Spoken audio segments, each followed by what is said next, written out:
Hey,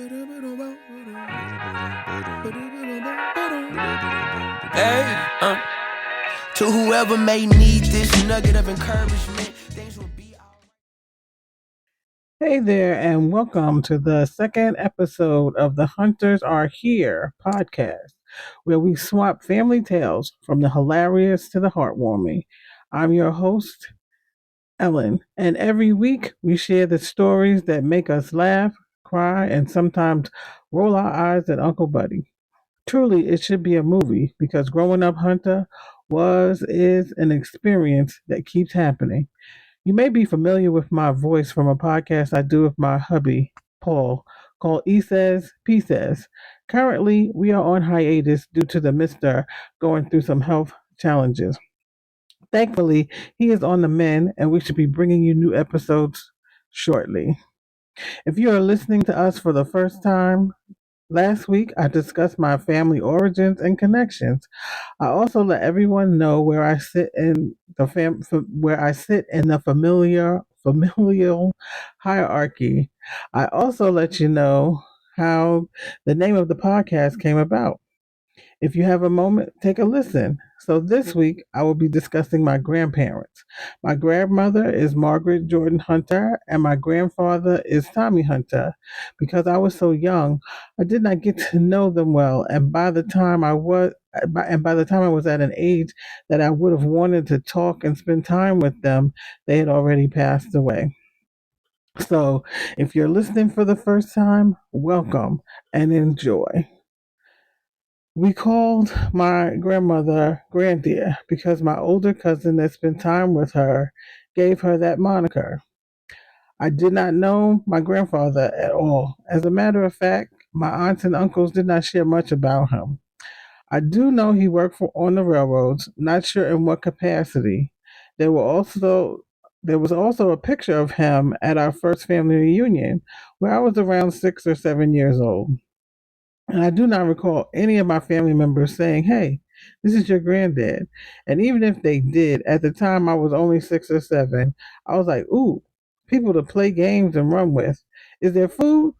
The only reason I know who he is that my mother had the picture out when I was older, maybe a teenager, and I asked, "Who is that man with with you in the picture?" And the next time I heard anything about him, he passed away when I was in seventh grade. My grandmother took in laundry, had a vegetable garden, picked cotton, and did many things to take care of her children and make sure they were able to succeed. She was a serial entrepreneur, and yes, that runs in the family. Look at me. Prayerfully, I will be successful at one of my endeavors. Though success can be measured in many ways, and those previous ventures I may not have success may I, in those previous ventures I may not have succeeded monetarily, but it was a learning lesson and a way to be present with my children and earn income. And in that vein, I have some questions I located on the interwebs to ask about my relatives. Currently, I am telling the stories from my point of view. I've reached out to my first cousins, and hopefully, some of them will join me to share their experiences. And I can ask them the same questions because everyone has a point of view on family members that is different from mine. And I would be more than happy to hear the tea. LOL. All right. So the first question is, what is your early what is your earliest memory of them? My earliest memory of my grandmother was seeing her one Christmas. We went to Chicago and she was living with my older aunt. How would you describe their personality in 3 words? Resilient, innovative, and forward thinking. What role did they play in your growing up? I only saw her a few times. I probably experienced her more through family members than her actual presence. What is something they always said or phrase you can associate with them? I cannot recall. What's one thing they taught you that still sticks with you today? They did not teach me, but I learned about the many jobs she had to take care of her family. So her serial entrepreneurship and push to get all of her children educated, at least through high school was shared through my aunts and uncles. How did they handle hard times or challenges with grace and strength? What's the time they made you laugh really hard? I don't recall. Did you ever have a falling out or disagreement? And if so, how did you work through it? No, I didn't. What's something you wish you had said to them or wish they had said to you? I love you. How have they shaped your views on love, family, or identity? Family and education are the most important things to move forward in life.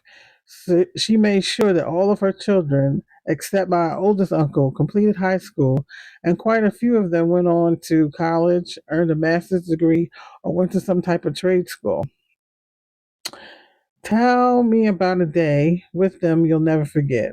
The last time I saw her was the Christmas before she passed away.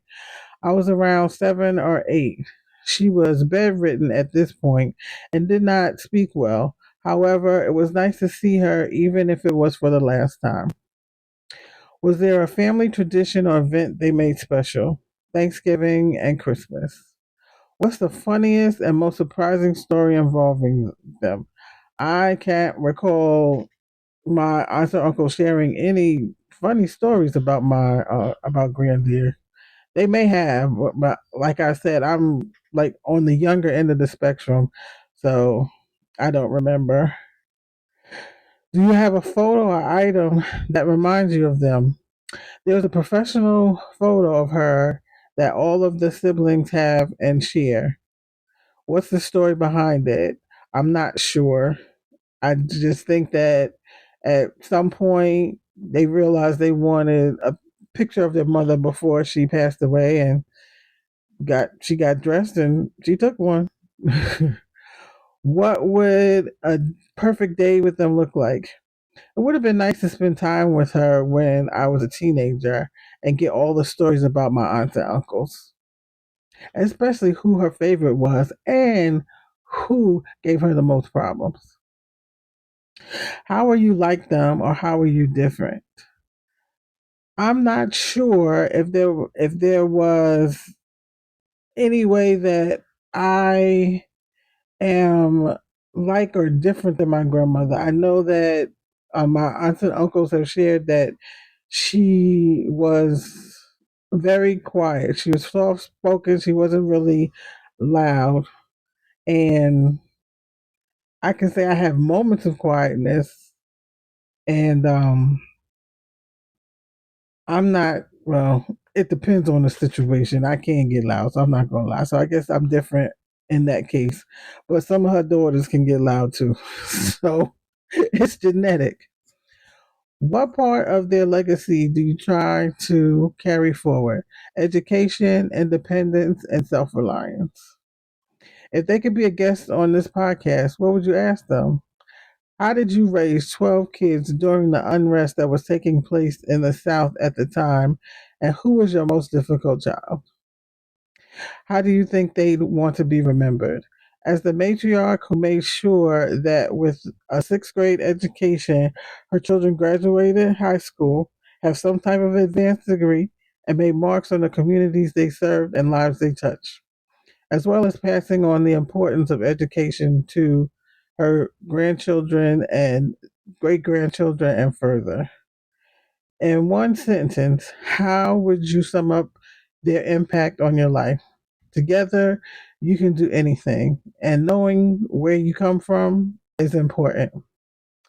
So, I know when I answered those questions, it was more from my grandmother's perspective.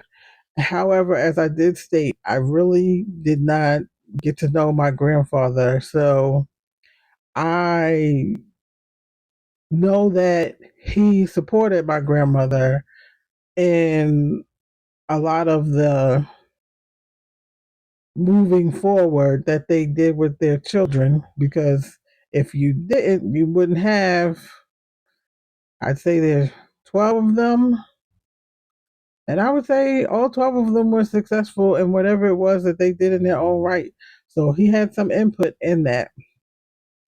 And Unfortunately, my mother, who was the 10th child, is the only one currently living. So I've missed the window to ask these questions of my aunts and uncles. So, if you're listening and you're interested in your family history, maternal or paternal, just make sure you talk to those elders while you can so that you can get as much information as you can about them and their experience to share with your children and the generations forward. And I'd also like to give a shout out. I know I mentioned that one of the legacy parts my grandmother or granddear would have cherished would have been education. She felt that that was the most important thing. So I shout out to the current graduates and students in our family moving forward to the next grade or to the next level in their education. May the ones starting college have success and joy and meet and do all the things that college has to offer. For those in high school, elementary, and middle school, enjoy it. As my mother said to me one time, this is the best time of your life. And I know you're like, no, it's not. I have all these rules and all these regulations, and I got to do this and the homework, and I can't go here and I can't do all of these things. When you get to be in your 30s and you've been paying bills, or you have children of your own, or you're married, or whatever your life looks like, you'll sit at your desk or wherever you work or whatever it is that you're doing in your life at that point, and you'll be like, dag, I wish I was 10.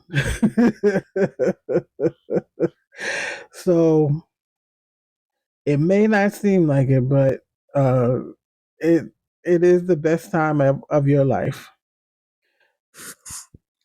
I would also like to add that though I did not get to know my grandparents, we as a family have done some genealogical research. We were able to go back to our great great great grandparents on my grandmother's side. However, just like in life, my grandfather and his family are elusive, and we are only able to go back as far as our great grandparents. However, I'm currently working with someone at the African American Museum in DC to get assistance with fleshing out more of this side of the family. Hopefully, this will give us and future generations more information on who he was. So, let me know in the comments how your grandparents affected your life.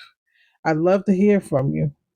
So, now that we've discussed my grandparents, I will stop right here and pick up next week where I discuss my oldest aunt. Evelyn. Thanks so much for joining us this week. Make sure to subscribe to The Hunters Are Here on whatever platform you listen to podcasts. You can also check us out on Facebook as Mock Media Group, as well as our website, mockmediagroup.com, where you can listen and learn about all things mock. You can check out our merch and other teas, as well as pick up a copy of Paul's book, Vignettes from a South Central Sun, Part 1. Want to do more? Support us by filling our cup of coffee at buymeacoffee.com/Mock Media Group and subscribe on any podcast platform so you don't miss an episode.